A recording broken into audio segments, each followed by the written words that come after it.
講貓講狗最愛寵物展第一集嘅觀眾，獻上最熱烈動感嘅口號：愛主子，愛到行遍世界寵物展。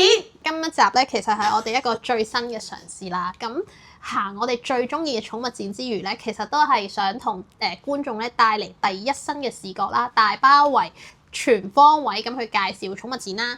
有請我哋今集嘅主角 Ladies and gentlemen， 香港貓迷博覽會2025 Hong Kong Cat Expo。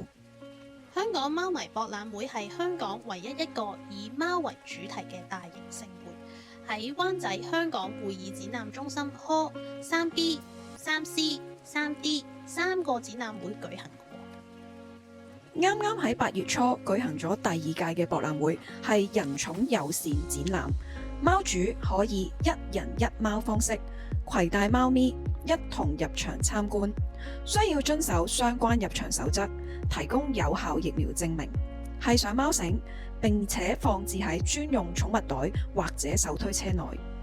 Hong Kong Cat Expo 2025喺啱啱嘅8月1號至3號，一連3日成功咁樣舉行咗第2屆，所以今次咧我哋嘅介紹係會以後日談嘅方式同大家咧去直擊當日嘅盛況嘅。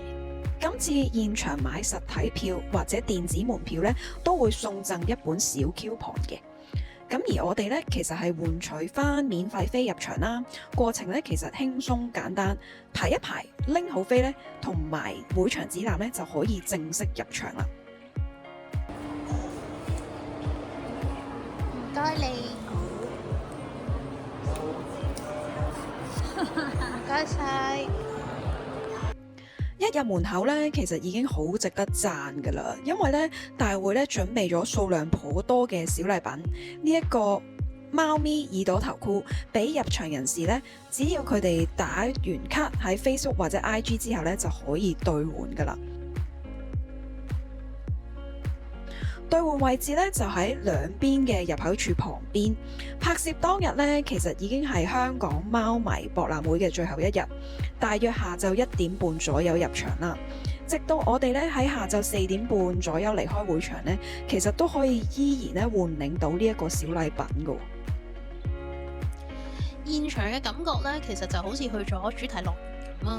我哋不如俾大家聽下咧，嚟自3100年之前古埃及氣息嘅大會音樂俾大家聽下啦。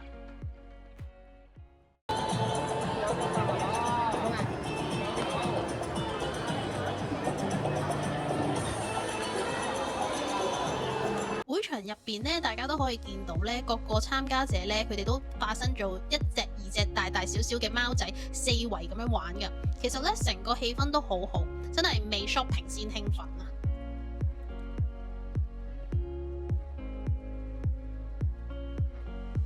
換好咗貓咪耳朵頭箍之後呢，旁邊就會係今次2025貓迷博覽會嘅主題——古埃及嘅藝術裝置，有高達4米高嘅金字塔，以及1.5米高托腮貓、法山貓法老、圖坦貓們，好多參加者呢都會喺呢一個位度拍照留念。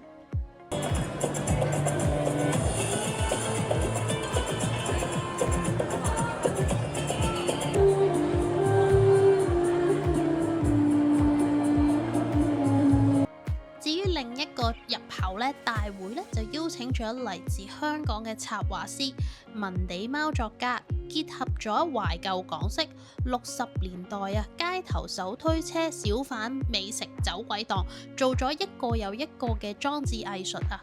同樣咧都係好多人同埋充滿趣味嘅喎。見到呢一條咁長嘅人龍咧排緊隊咧，其實同樣都係換領翻每場嘅頭箍。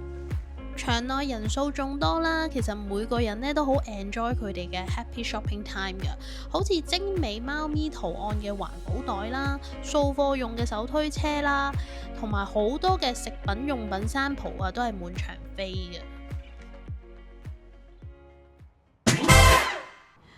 今次嘅展覽活動咧，講真係非常之多元嘅，所以咧我哋冇辦法啦，都要 cut 成3集咧同大家介紹嘅。EP1 即係今集啦，我哋會集中介紹翻商店當中咧，可能一啲大型嘅寵物食品用品公司啦，綜合寵物用品或者服務供應商啦，當然仲有我哋最愛嘅香港動保領養組織嘅展位啊！咁 EP2 咧，我哋就會集中介紹潮流 IP 啦、藝術畫廊啦，同埋本地其他國家嘅文創講座、大會舞台屏幕，預先俾公眾去報名播出佢哋主旨嘅精彩時刻啦，同埋最後一日頒獎典禮嘅豐富內容啦。咁參加者除咗 shopping 之餘咧，亦都可以同貓咪一齊盡情咁樣享受呢個博覽會嘅。EP3講緊真課金時間啊！我哋會開箱同埋講翻我哋銷售之鬼嘅專業推介。事不宜遲啦，咁我哋介紹翻咧成個寵物展覽咧，經常會常見嘅幾個牌子先啦，包括寵物食品品牌 Hilsa 希爾斯、Pennington 柏靈頓同埋香港綜合食品供應商 VPets 非一般寵物有限公司。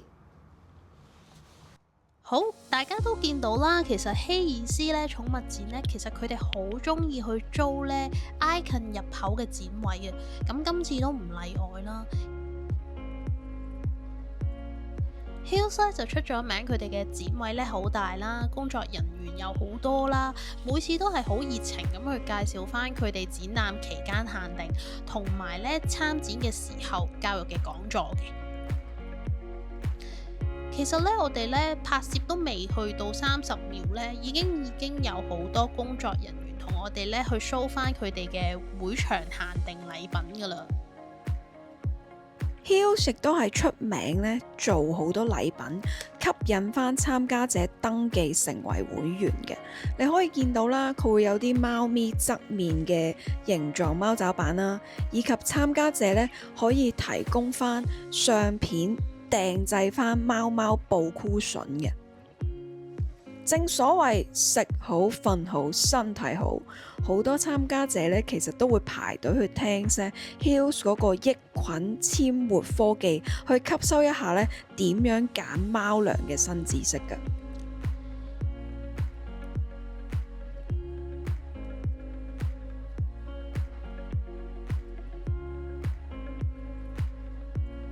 另一間呢，亦都係寵物展呢，成日都會見到嘅寵物保健品牌啊 Pettingcoin 啊，咁佢哋呢，照顧貓咪由頭到腳，身體各個器官嘅保健需要。平日如果有為貓咪購買保健產品同埋預防性藥物呢，其實都應該好好咁樣 drop 定落去個價格 list 嗰度啦，咁你喺會場就可以攞出嚟快速比較，知道咧會場究竟平幾多，好好咁樣為我哋嘅主子入貨啊嘛。VPet Limited 咧係香港代理嚟嘅，佢哋亦都係致力咧喺全球搜尋優質寵物食品同埋護理用品。今次咧佢哋亦都帶咗以下嘅品牌嚟到香港貓迷博覽會喎。其中咧就有一個台灣嘅護理品牌，個名就叫做沐入心。我哋又遇到我哋個老朋友啦，有冇印象？我哋去台灣，梗係有啦。上次去台灣嘅時候咧，其中我都有幫阿亂買一啲 supplement 啦。呢個咧亦都係我自己本身比較中意嘅 supplement 嚟㗎。其實好似而家阿亂亂咁樣4歲啦，其實就應該最主要咧，我自己最注重嘅咧就係佢泌尿系統嘅問題。咁所以咧，我自己咧就會買翻呢一個嘅 supplement 俾佢哋。咁呢個係粒裝嘅，一盒咧有60粒。其實咧，如果怕貓貓係好難去食一啲丸類嘅話咧，我都會建議佢哋將一啲粒裝嘅藥物啦，咁佢變成一啲粉末，撈喺啲濕糧嗰度，會等貓貓更加容易食嘅。同埋呢一個品牌咧，亦都係非常之大嘅一個台灣專業品牌啦，好多唔同嘅台灣嘅寵物獸醫咧，都係非常之推介嘅。而且佢哋咧，亦都喺2024年嘅時候咧，喺台灣亦都攞咗個寵物品牌嘅大獎。VPets 嘅展位咧，其實充分體現到香港人快很準嘅嗰個特色啊！嗱，其中見到啦，大桶1 kilo 嘅包裝入邊咧仲有小包獨立包裝嘅 Frozen Dry 雞肉、鴨肉、三文魚肉。1號先開展，31號個 product 咧啱啱嚟到香港，新鮮運入會場。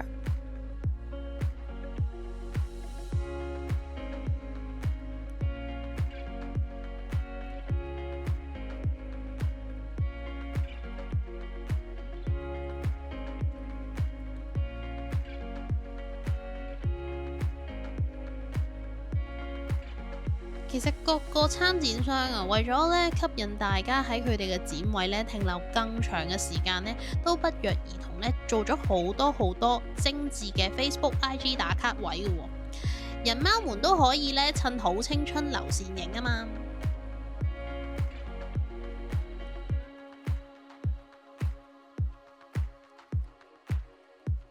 行完食品、用品、保健品、零食之後呢，我哋就去睇下以貓為本嘅香港設計品牌 Peter Yavi。佢哋嘅概念係堅持以獨特嘅設計結合人寵平衡生活空間，創造多個唔同嘅可能。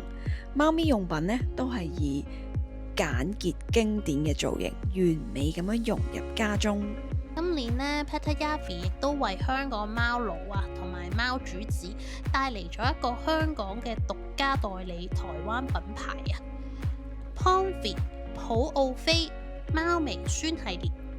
照住讀呢，大家都可以一齊努力咁去理解啊，用炒茶嘅方式去製作木天心貓薄荷，所以呢會天然順口啦，風味極致嘅。覺得點啊？好中藥味咯，真係好植物藥味嘅喎。佢呢度係講明佢係用木天心去做呢個貓薄荷喎。咁唔知又會有啲咩唔同嘅地方呢？佢出邊咧就壓咗一啲粉，呢個係木天然，呢個就係薄荷。佢咬嘅時候可以幫佢磨埋牙咁樣。見到佢啲貓薄荷嘅包裝其實都好得意啊！佢除咗好似一個個波波形狀之外呢，仲有一啲好似雪茄形狀咁樣樣啊！大家一齊可以睇睇。台灣嘅品牌有貓薄荷、木天陽，好味喎。這條品牌有貓薄荷、木天陽，還有貓咪的雪茄就是純天然貓咪解壓骨，它就像這樣一根，對，它裡面會有一根木天陽吧，它之後外面再去包裹木天陽籽或者是。所以而家我知買嗰啲好有新嘅，佢就中意。之前買嗰支佢冇買。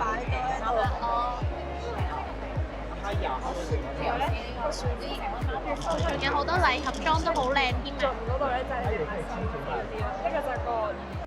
各位真係唔好意思啊！我哋專業嘅推介咧又要翻嚟啦。呢個時候咧，我諗我哋淨可以賴啦。會場咧真係太多人啦，咁咧啲產品咧喺手度實在太得意啦。所以咧，我咧就努力咧喺呢個 Pomfit 嘅官網度咧做咗一陣功課。唉，又做功課啊，契媽！每次你講做功課咧，其實我都好驚㗎，因為咧可能又要再開多一集先講得完啦。嗱，的確我睇咗好耐嘅，不過我知時間有限啊，我哋想喺10分鐘內做完啦，所以咧我淨係精選咗呢個蓋奇星球同大家介紹嘅。咁咧最初喺 Cat Expo 咧拎起咗嗰個綠色波波之後咧，其實手感係都幾沉實嘅，成個好似沐浴用嗰啲起泡波波咁樣啦，搖佢嘅時候咧係有聲嘅。咁個綠色嘅部分咧，原來係貓薄荷、寒天同埋咧糯米粉咧做嘅。咁入邊咧佢就話有一粒叫做耐熱嘅石心石，咁所以導致佢搖嘅時候咧就有嗰啲咁沉實嘅聲走咗出嚟，可以吸引貓咪注意啦。嗱，顏色咧正嘅。好似我哋置身於嘅草綠色，同埋好似茶葉嘅嗰啲茶褐色咁樣。咁視覺啦、嗅覺啦，同埋包裝，其實你都可以感受到咧。Pomfit 佢其實真係好強調天然順口啦，同埋極致嘅風味。嗱，唔係廣告啊，唔係啊，真係唔係廣告。接落嚟嗰個短片咧都唔係廣告啊。不過咧，我哋只係可以講咧，好嘅商品咧真係好容易自帶呢個廣告光環。呢個下邊有風嘅喎，涼感嘅喎，哇！呢個係好過癮喎。哇！呢個都係喎。哇！但係呢因為夏天散熱嘅問題都好緊要。個手感真心涼喎，呢個。其實一樣嘅，係將呢個內袋擺落去呢個外套入邊，唔辛苦。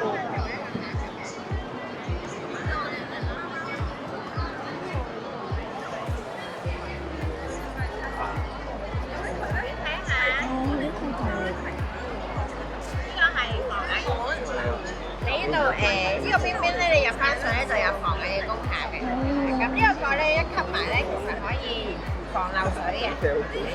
咁你呢個腳咧可以全部打開啦，或者你咁樣側側地用都得嘅。俾佢車用。係。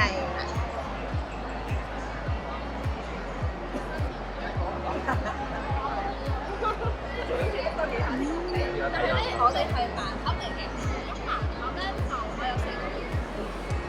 Coffee 都好過癮呢個牌子。我哋打開就得㗎啦。打開之後咧，佢就會有4個款嘅。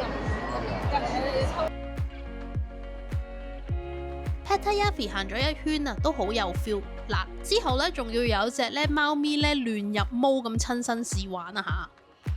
如果冇事先講明呢，阿 model 亂入嗰個時間呢，靚到直情好似呢同參展商配合咗一樣咁樣咁鬼靚啊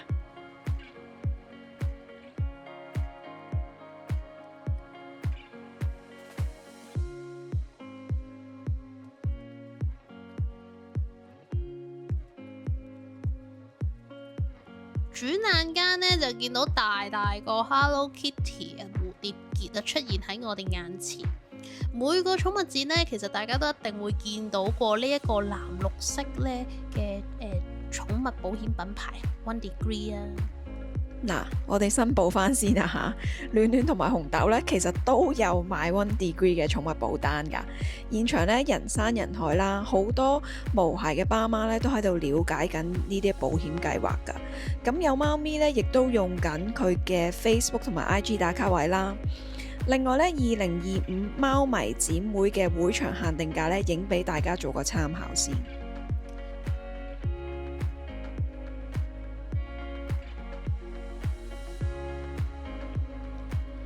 11歲前呢，投保終身續保嘅寵物 CEO Plan 唔單止涵蓋咗第13週去到11歲嘅毛孩們啊，任何品種嘅貓狗呢都係可以投保。續保嘅時候呢，亦都唔會設年齡限制嘅。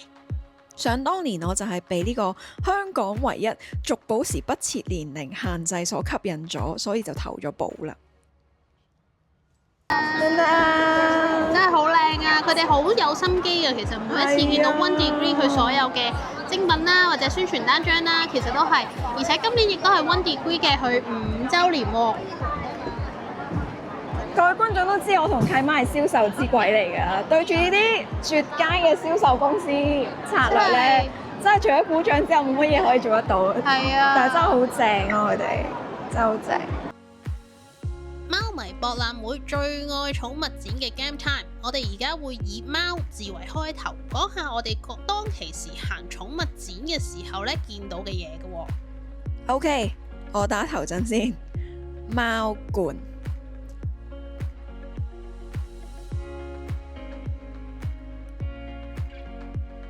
貓砂、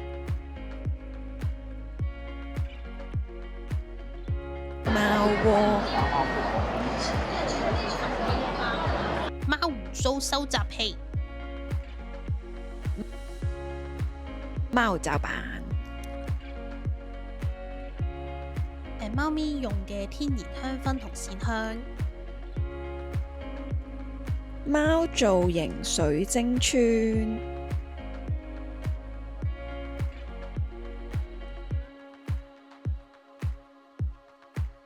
逗貓棒玩具。OK， 我投降啊，契媽。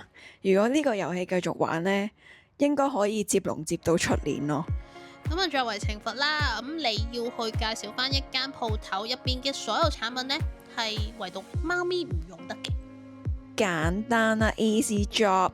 各位觀眾，寵物友善香水由香港調香師研發，100% 香港本地製造，精選對毛孩友善嘅天然材質，原創配方香水，俾人用，非貓咪使用。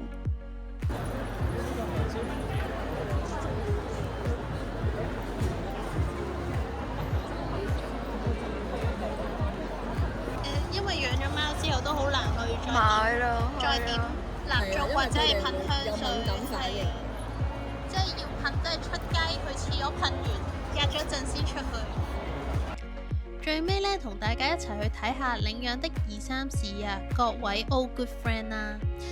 漁農署旗下17間香港動物領養福利夥伴同埋推廣動物福利嘅非政府組織 NGO 嘅展位啊！香港拯救貓狗協會，佢哋主打自家設計 HK Saving 嘅義工們咧，真係好叻豬㗎！佢哋咧自家設計咗好多商品，包羅萬有。如果咧我自己行寵物展嘅時候咧，好多時我都會揀首先到訪咧呢一啲香港領養機構嘅展位啊，感覺上咧錢好似點都要用㗎啦，不如咧用喺啲更加有意義嘅地方。第2間呢，就係香港愛護動物協會啦 SPCA， 佢個展位同樣都係人頭湧湧嘅。咁適逢翻呢，愛協今年呢係第25週年嘅貓隻領域計劃，咁所以展位入邊呢都有好多貓咪嘅商品啦，好多都係第一次推出嚟嘅。咁其中啦，係愛協獨家發售添。愛協嘅會員呢，佢哋其實呢亦都有專享嘅買1送1貓迷會嘅入場券呢個優惠。其實入邊呢，你會見到連佢哋嘅燈籠都有得賣㗎。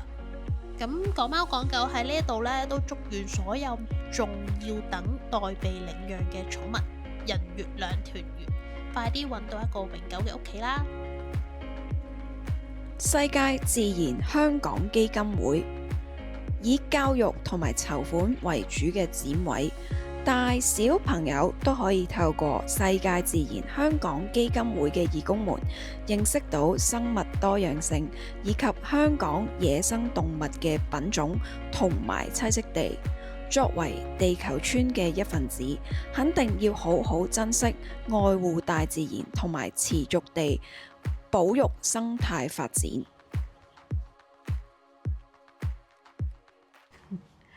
咁香港貓迷博覽會咧，希望咁多位都中意我哋嘅第一集啦。咁日後談入邊咧，我哋介紹大型嘅寵物食品品牌啦、綜合寵物用品啦，同埋服務供應商啦，仲有我哋嘅香港動保領養組織攤位啦。行展期間咧，講真嗱，除咗氣氛熱鬧、多人多貓之外咧，有啲咩係令你感受深刻嘅咧？其實真係最深刻係嗰啲參展商嘅工作人員啦，同埋佢哋嘅老闆，其實佢哋真係好 welcome 我哋去幫一啲嘅商品啦，同埋攤位去做一啲拍攝，咁亦都幫我哋好詳細咁樣介紹。絕對同意啊！另外咧，有一 part 就係我覺得工作入邊咧，我哋係咁聽佢介紹之後咧，忍住唔買，都係一個魔鬼嘅試煉啊！好難啊！我想講真係。咁下一集啦，我哋超級多元化嘅香港貓迷博覽會又點可以淨係得 shopping 呢？買嘢要買得精明，最重要咧，仲要係緊貼潮流，走向潮流嘅當當啊！嗱，如果一次過薰陶埋我哋嘅藝術修養，可以聽埋專家意見，學下有啲咩新技能可以服侍埋主子，當然最好啦！記得留意我哋講貓講狗 IG 同埋 Facebook 嘅專頁，歡迎訂閱我哋嘅 YouTube Channel 頻道，咁就可以知道下一集咧嘅上線時間啦。約定大家第2集最愛寵物展系列再見，拜拜。